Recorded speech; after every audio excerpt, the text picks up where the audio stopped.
Children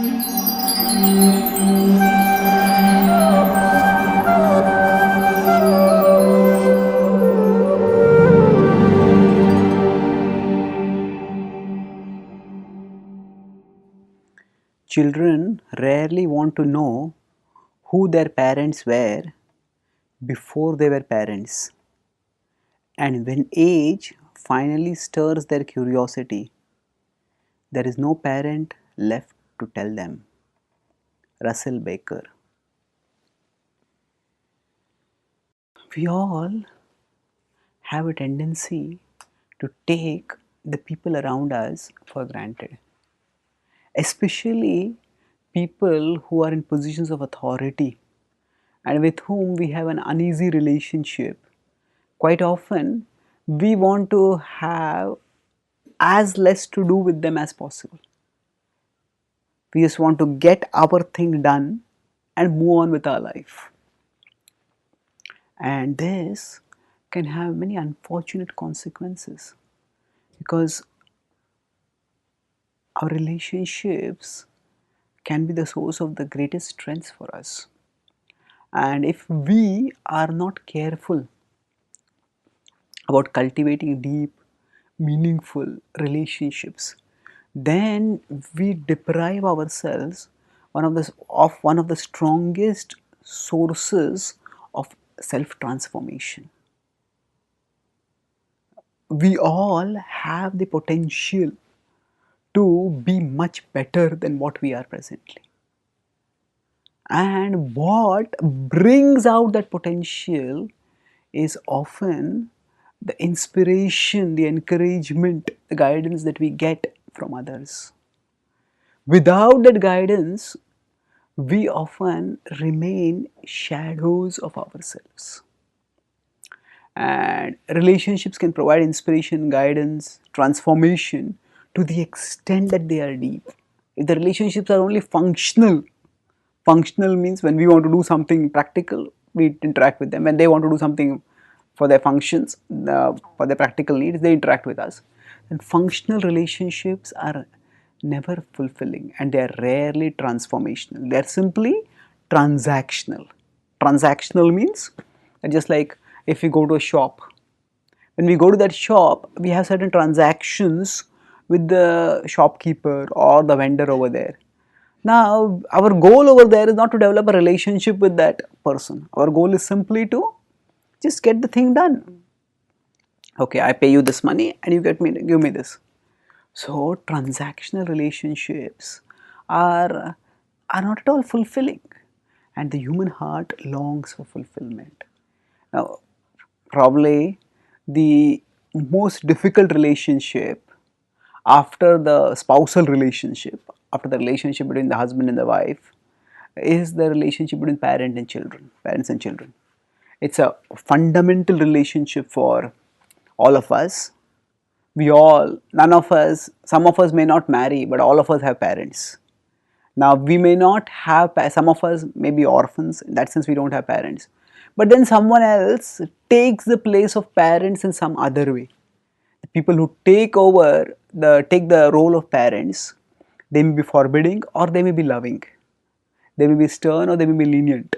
They may be actually our parents or they may be our godparents. They may be foster parents, whatever it is. But still, this is a relationship through which we all go. And the nature of any relationship which involves a chain of power, a chain of authority, is that the same relationship is perceived very differently when one's position in that relationship shifts. That means, say if when a child is a student in the class, at that time the student may be naughty, the student may feel that the teacher is too demanding, why do I have to do all this homework? But when that student grows up and if the student chooses to become a teacher, then the way the teacher sees, oh, then if the teacher remembers how I was when I was a student, then the teacher, oh, why was I so ununderstanding? Why did I not try to understand the pressure that the teacher is under. So we get a whole new different perspective of the relationship when our position in a relationship characterized by power asymmetry. Power asymmetry means where one person is more powerful than the other. There are certain relationships which are equal relationships. There are certain relationships where there is power asymmetry. And in power asymmetry, when we move up to the position of power in a relationship and then we have a relationship with somebody else, it's a very different relationship. It's a very different take that we get on the relationship. So for the parent-child relationship, the important thing is to recognize that, you know, our parents, we may have had a good relationship with them, we may have not so good relationship with them, whatever it is. We have that is a phase which we have gone through, and now after we grow up, we start realizing, oh, this is how, if especially if somebody becomes a parent and then they start struggling with taking care of the children, then they start seeing their parents in a much more sympathetic and maybe even appreciative light. Oh, this is all that they had to go through. But when we are interacting with people, if we remember that these interactions, the opportunities for these interactions are not going to be there forever. They are there, but death is just round the corner. And when we meet people, we don't know when, which meeting might just be the last meeting. So either by knowing that the relationships are temporary, we can actually infuse whatever appreciation we have not spoken in that or we have not brought into that relationship. Whatever wisdom we wish to learn, we can learn from that relationship.